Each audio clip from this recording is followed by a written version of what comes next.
மற்றும் அடுத்து நம்முடைய அழைப்பை ஏற்று இங்கு வருகை புரிந்திருக்கும் நாம் தமிழர் அமைப்பின் நம்முடைய பகுதியின் வேட்பாளர் அவர்களை பேச வருமாறு அன்போடு இருக்கிறோம்.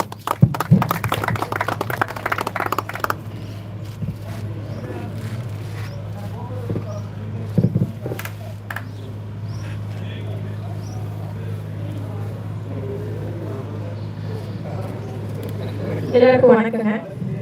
சார்ந்திருக்கக்கூடிய கட்சி நாம் தமிழராக இருந்தாலும்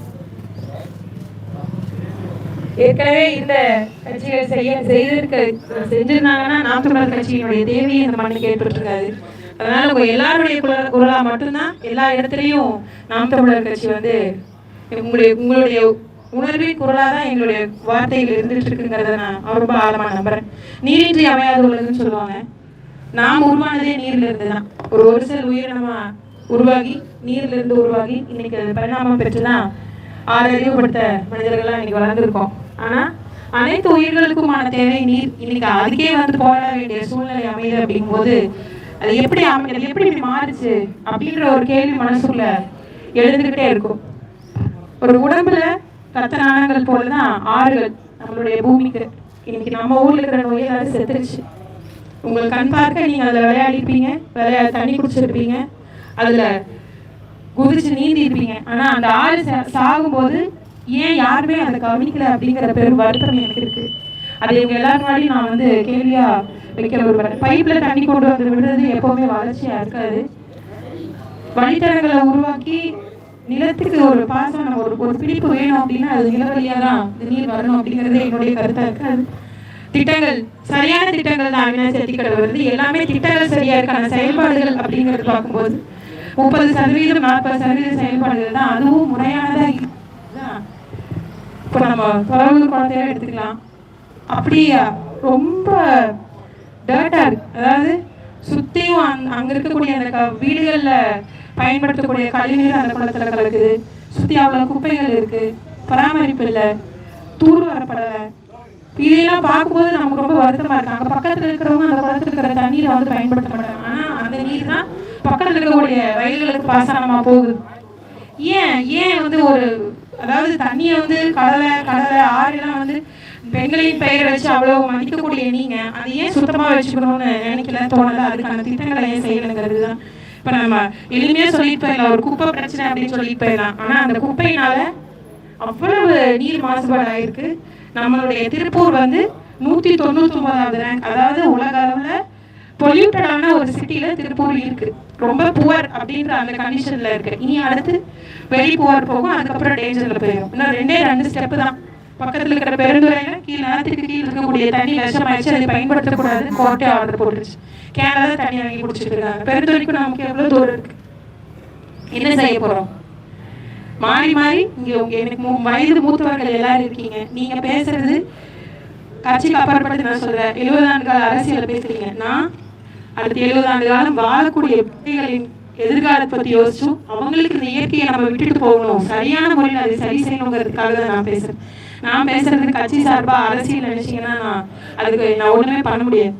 இல்லை, நம்ம எல்லாருடைய கடமையும் பொறுப்பும் என்னது, இயற்கையால் படைக்கப்பட்ட எதையும் அழிப்பதற்கு நமக்கு உரிமை கிடையாது. அதனால முதல்ல அதைய சரியானது செய்யணும். சரி தவறு உங்களுக்கு எனக்கும் மாறும், அது அறமும் அது செய்யணும்.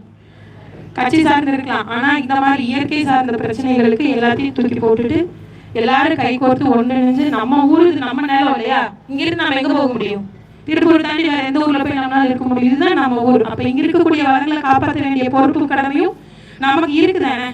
அப்ப அதுக்கு கட்சிக்கு அப்பாற்பட்டு அரசியலுக்கு அப்பாற்பட்டு எல்லாரும் ஒன்றிணைஞ்சிருந்தா மட்டும்தான் இதை நம்ம செய்ய முடியும். இது நம்மளுடைய அரசியல் கிடையாது, எங்கள் பிள்ளைகளுடைய.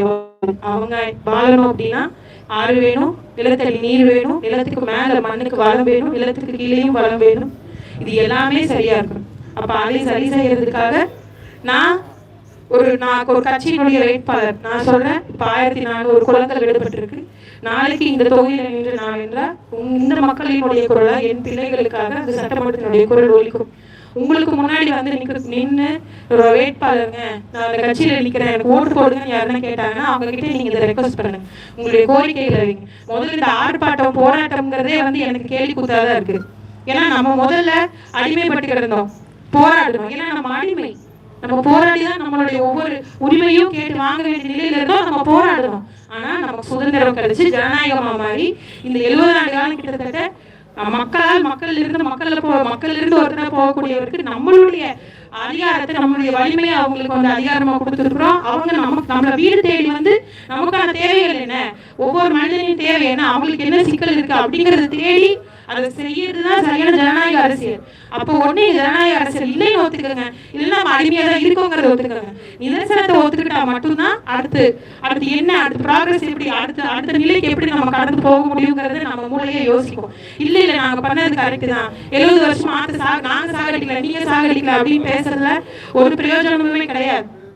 அதனால தயவுசெய்து நான் இங்க ரெக்வஸ்ட் பண்ணி கேட்டுக்கிறது, நாம் தமிழர் கட்சி பொண்ணா இல்ல, இந்த ஊர் பிள்ளையா, நீ என் பிள்ளைகள், நம்ம பிள்ளைகள் இந்த நிலத்துலதான் வாழ போறாங்கன்ற ஒரு கான்சியஸ்னஸ் இருக்கக்கூடிய ஒரு தாயா நான் சொல்றேன்.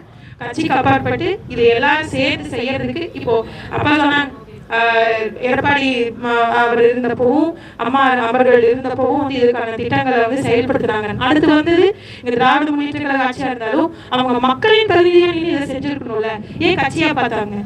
அப்ப இங்க இருக்கக்கூடிய சிக்கல் நமக்குள்ள மனித சிக்கல் தான். இதை எளிமையா நம்ம கடந்து இதுக்கான தேவைகளை செய்யணும்.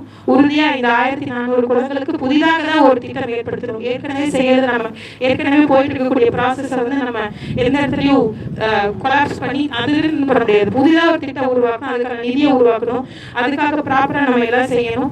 அங்க இருக்கு பவானி, அங்க இருக்கு எல்லாமே நம்ம நிலத்தின் ஆறுகள் தான். அப்ப எல்லாத்துக்கும் எப்படி வந்து சேரணுமோ, நமக்கான தேவை, நமக்கான பாசனம் என்ன, அதுக்கு எப்படி செயல் திட்டம் போடணும் அப்படிங்கறத ப்ராப்பரா உட்கார்ந்து ஒவ்வொரு கட்சியின் பிரதிநிதிகளும் ஒவ்வொரு அதிகாரிகளும் உட்கார்ந்து இதை செய்யணும்னு இந்த இடத்துல ரெக்வஸ்ட் பண்ணி கேட்டுக்கிறேன்.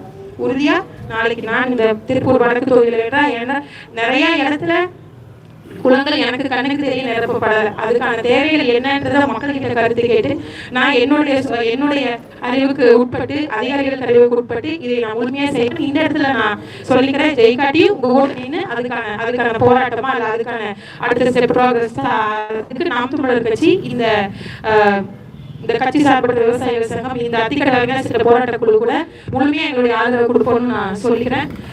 நன்றி. இந்த இடத்துல நான் பேசுறது கேட்டதுக்கு.